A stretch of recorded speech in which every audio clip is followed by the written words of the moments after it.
Thank you, everybody, ladies and gentlemen, for joining us for the last time that we'll be spending here at the Omni Fandom Expo. This is the Ravens vlog, and my name is Angel Mendez.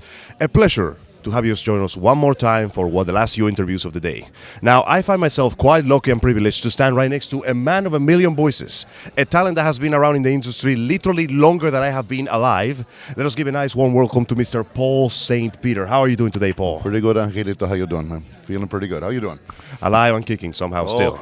Okay. It is Sunday, so do pardon us if we still lie onto the panels of lethargy, but we'll try to do our best. So, Paul, how are you liking the con so far? What has been your experience up to this point? I've been having a great time. I've been coming here a number of years, and it gets better and better. Everybody's sweet, and I'm so well taken care of. I'm very well taken care of. Having a fantastic time. Well, I'm happy that you actually enjoy yourself, because seeing people like you with a smile on the face makes the fandom warm in the cockles of our hearts. Oh, good. Now, I understand you've been doing this whole voice acting and acting gig since 1985, give or take.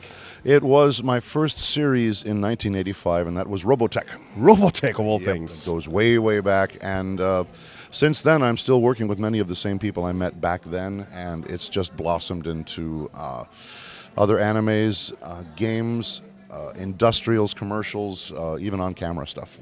Ah, indeed. Now, we had a conversation like a few hours ago yesterday, and you gave me a bit of insight on how the process of the voice acting working. And I understand that sometimes they just throw a picture of you and they tell you, figure out a character for this guy, right? That is correct. They will spring it on us, you might say, in the session, and bring it up on the screen. There he is. Come up with a voice. Oh, that does like happen. that. Yeah, often because someone else couldn't do it, or we finished whatever I was doing on that day early, and they said, "Oh well, let's try and just throw this other one in there." I like the challenge, but I would kind of like a little bit more prep time. Sometimes a couple of lines about what the heck am I doing here, kind of thing. Yeah, and then you search and work and see what you can do, and sometimes you don't come up with a voice that works. You know, and the director will say, "That's fine. I just threw it at you." Other times it becomes something really memorable. You know, so. You never know. Coming from the likes of you, memorable seems like a second choice of words just to describe your name, let's be honest here. I now, appreciate that. working on that particular area, now I understand that oftentimes they're not going to give you the full script of whatever game or anime or show you're going to work with. That would be almost impossible. Oftentimes they just give you lines. What I get to work, whether it's on a paper script or there's a monitor that I can, scroll up and down, that sort of thing, nice. Are only my scenes. Only your parts. Yeah, they will give us a bare bones description, a little bit of a breakdown, and it'll be something like, in this world there are eagles, okay, and on their heads they have cockroaches that guide them, and of course. there are monsters living underground, and you're the sheriff of the town. 1, 2, 3, go. Just roll from there. Yeah, there's no time to sit down and have a script reading around the table like we do in Hollywood. Unfortunately, the choices you have to make as an actor need to work like that. Makes sense. I work with some amazing people that are able to do that, and I'm so honored when I'm in the booth with someone like that, because I learn things from them. We do a lot of give and take. The challenges are wonderful. Well, see, I like the fact that you appreciate the difficulty of it, because it lets you hone your talent. Props on you on that. Would you argue then that in some cases voice acting can be even more difficult than acting because they give you sometimes barely any time to prepare yourself? Well, it's all acting, regardless of where you're doing it. People often come to me and say, "I want to become a voice actor," and I will tell them, "No, you need to be an actor." That is true. And you need to be grounded. You need to have your skills. You need to work and get good at this, so that you as an actor have the emotional wellspring, I guess, to work with. And all you have is a microphone. So in many ways, it's the most challenging aspect of all of the styles of acting you can do, because you don't have props and you don't have a set. You don't get to reach into your pocket and pull out keys and say, or whatever. It is purely your voice. And you need to stay focused on a microphone and not even move your feet. So all of these things come into play. It's a peculiar set of skills that we have. I can see how suddenly being forced to stand still and not animate could be kind of an issue for somebody who's used to doing it for so long. Well, I know people that are very antsy, and between cues they have to jump and move and that sort of thing. I tend to step up. I find the same place. I go back to it every time, and I don't move a muscle. And they often look at me like, after 4 hours, wow. He is a tree. It feels like it sometimes. Ouch.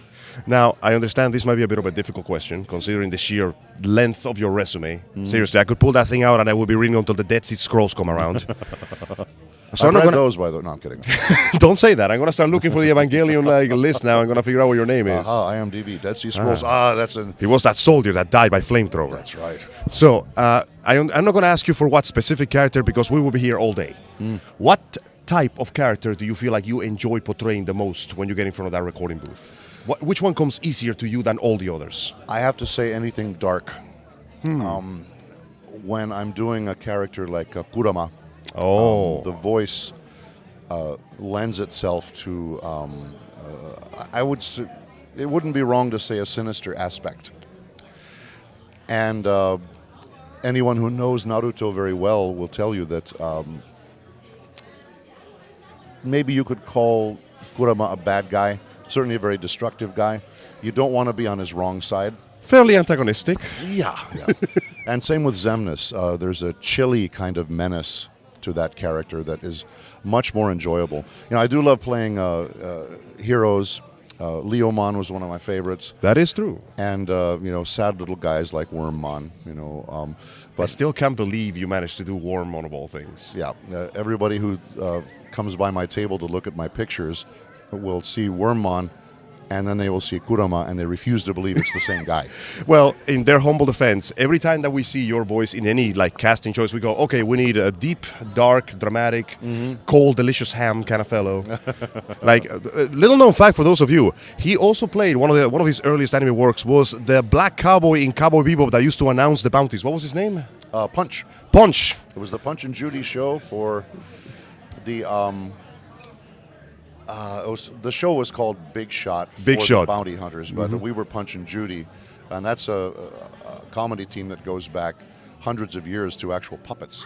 Really? So yeah, the Punch and Judy show is actually very, very old there, and they were puppets, and they would hit each other with sticks and stuff like that. So I don't know why they chose Punch and Judy, but I think it was a hilarious and really genius choice that they made.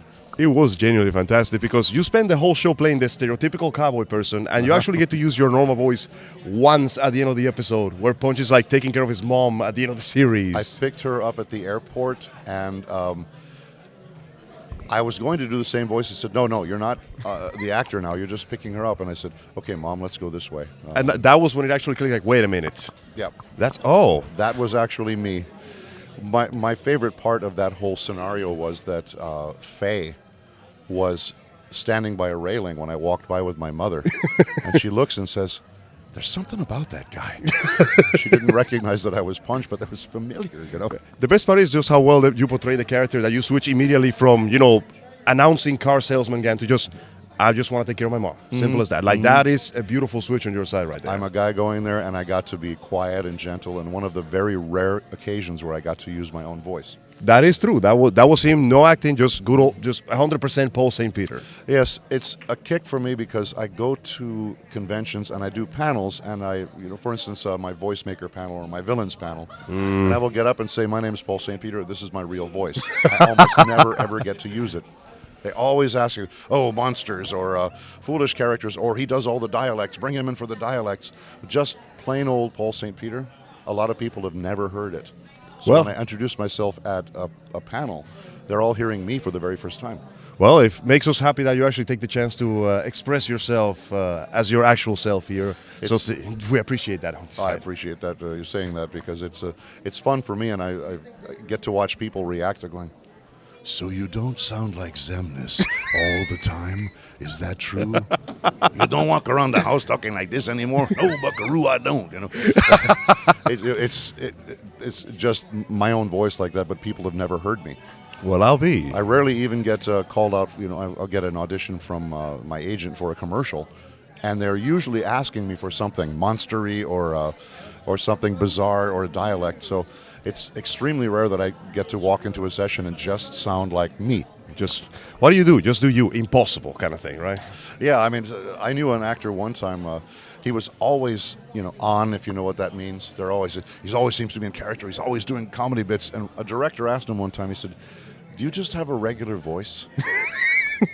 And he stood there confused. Because nobody ever wanted to hear just him. He just, it has to be characters. Oh. So it's kind of like the Steve Blum problem. That everybody just hear Steve Blum, they just go, Steve Blum just sounds like this character. Even though Steve Blum is probably, he has actually complained a couple of times. Sometimes I just want to do me, but everybody just keeps telling me to be Spike Spiegel. Do you have sometimes that trouble? Oh, I get that a lot. When people want to hear Xemnas. Now, I didn't help my case at all when I auditioned for Soul Calibur 5. Oh. Because they That's said, right. They gave me 2 different ways for the client. They said, okay, they want you to try it this way. Okay, good, and they want you to try it this way. And then I asked them, I said, may I try it another reading? And they said, sure. And I did it with the Xemnas voice, and that's the one they picked. Darn. And then when Soul Calibur 6 was coming up, they contacted the studio and said, can you get him back? Well, sure, he comes back. And so I had it was a 5-hour session, which is unusual. Wow. And did a million cues, all of them again as Xemnas. So again, I could have just used my own voice, but I don't know if they would have cast me. Oh, They wow. have cast me with my own voice. And, wait a minute, you don't sound like Paul St. Peter. We can't use you. I am Paul St. Peter. I Yeah, really but you am. don't sound like the guy that I heard in that one video. Oh, That's jeez. Now, that being said, though, going a little back here to the previous question, you have given us quite an insight on the kind of character you enjoy playing. If possible, I would like to look at the opposite side of that coin. What is the kind of character, I'm not going to say that you hate playing, because I don't know if somebody like you is capable of hatred. I'm going to say, what is the one character that you feel gives you the most trouble in the booth? The one that you go, oh, God, this thing again. When they have me do something that is just expositional, every show has an element of that. A character has to explain, let's say a brand new character comes on the very first time, for instance, we ever saw Madara. Oh, yeah. There has to be expositional material by one of the characters telling about Madara. Because we don't know that. We don't know what the history is. Nobody gives you a booklet and says, well, in episode 211, this guy shows up and here's his backstory. Yeah. So whenever I have the expositional stuff, I understand why they give it to me, because my speech is clear. I phrase things well, so when I'm telling the story of someone and it's not anything emotional, well, that's all good, all right? But I don't get to be mean, I don't get to be pathetic, I don't get to be sad, I don't get to be angry, I don't get to be, freaky weird. I'm just giving the material, so I don't hate it, no, of course not. But the opportunity to flex your muscles as an actor really isn't there. It's also extremely necessary. You need to educate the audience about this part of the storyline. So it's one of those necessary evil kind of things. You may not like it, but the people need to know how it works. Yeah, when you do Shakespeare, the beginning of every Shakespearean play, there's going to be some element of exposition. And we as actors, when we're cast to do those roles, we go, great, I get all the exposition, he gets to kiss the girl. Thanks a lot, I can imagine how that would be somewhat of a cumbersome issue for the man giving all the information to the audience. Yeah. They Makes certainly sense. don't remember you as the most involving and sympathetic character. No, he was the guy that told us what's going on. Well, to be fair, though, if you told me what was going on, I would certainly remember you. I appreciate that. Now, harkening back to another question previously, you mentioned that oftentimes they don't give you the full role. You need to know only the most bare of basics. Does it bother you sometimes that your fans come to you and they thank you and that they are happy to see you, of course, but then they start talking to you about parts of the game that you genuinely have no idea what's going on? Well, it doesn't bother me per se, but I do apologize to them. Only because, as I say, we don't get to sit around a table and have a reading, and they don't send the script to me 3 weeks in advance, and then I'm familiar with it and I'm really good. No. When they want to know something about an element of the game or a part of the game that I was not involved with, I have to tell them, I'm sorry, I don't know. And... well, how about in such and such a series? What happened between this guy and that guy? Why was that? I said, well, Kurama wasn't there, or that wasn't something that involved Xemnas. So honestly, I don't know. I don't know. That is understandable, but still, though, for the fact that somebody who genuinely doesn't know what's going on the games or the shows you work with, you always bust out magnificent performances. Thank you so much. Props to you, because even if they give you essentially halfway through, you still manage to take the whole mile, and that is an extraordinary talent on your part. Man. Thank you so much. It's where I talked about grounding yourself as an actor. You still need to be as involved with the moment they're giving you, and the directors typically are very good about that. This is why this person is that way. This is your relationship to him, and that is... if you, again, are sharp on your skills, that should be all you need. At the same time, yeah, I'd love to be able to read from cover to cover. Makes sense. That being said, though, do me a favor, never look up the whole script for Kingdom Hearts. You are going to end up painfully confused, my friend. That's what I hear. By the time you see the word heart 20 times in the same page, you're going to be like, what? Well, Mr. Peter, once again, we're about to be done here, and you have my sincerest gratitude for taking the time of your busy schedule of being a magnificent person to come sit down with those poor nerds that had the chance to bask in your magnificence. My honor, gentlemen, so much. Thank you. Would you like to dedicate a few last words to all the fans that are now watching this and wondering what you're going to do next?